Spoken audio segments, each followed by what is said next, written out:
Jason and Gina are a couple of terrific entrepreneurs who founded Ultimatum, a business producing seasonal gift packs for retailers.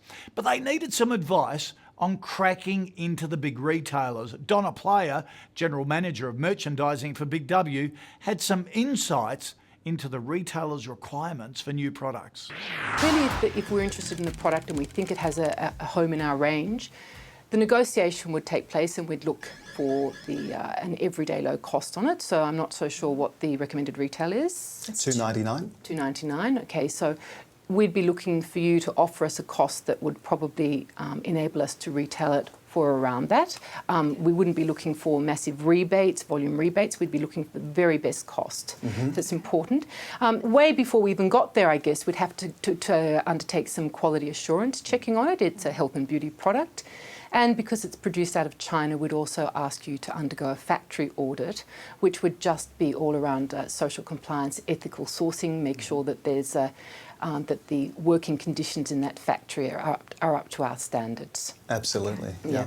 You'll also need at some stage, of course, to give us the finished item, so complete packaging, exactly how it would appear in our stores, and we'll take that through a process called the new line process, which is really just about, it's a logistical nightmare, in fact. No, it's a logistics committee, which people actually will look and check on barcodes, whether the order multiple is right for the rate of sale. We'd also have to work up a promotional program together, so you're talking about your above-the-line public relations or PR advertising, but we'd probably also want to activate it in our store through demonstrations, through brochure activity, and maybe through our online presence as well.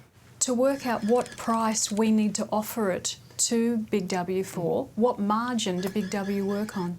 Okay, so Gina, if I could explain the art of pricing is in fact that it's an art, not a science. Okay. So we have certain margin requirements across all of our departments, but within that, it's the buyer's responsibility to mix the margin up. So on the very entry price point, 8 bars of soap, they would probably get maybe 6 or 7% first margin.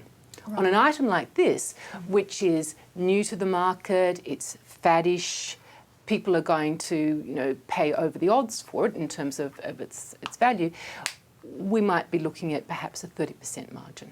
Okay. One of the key foundations of the Big W business is that we want to price items in our range at the price point that we think is going to give us fantastic volume. Our business is all about volume.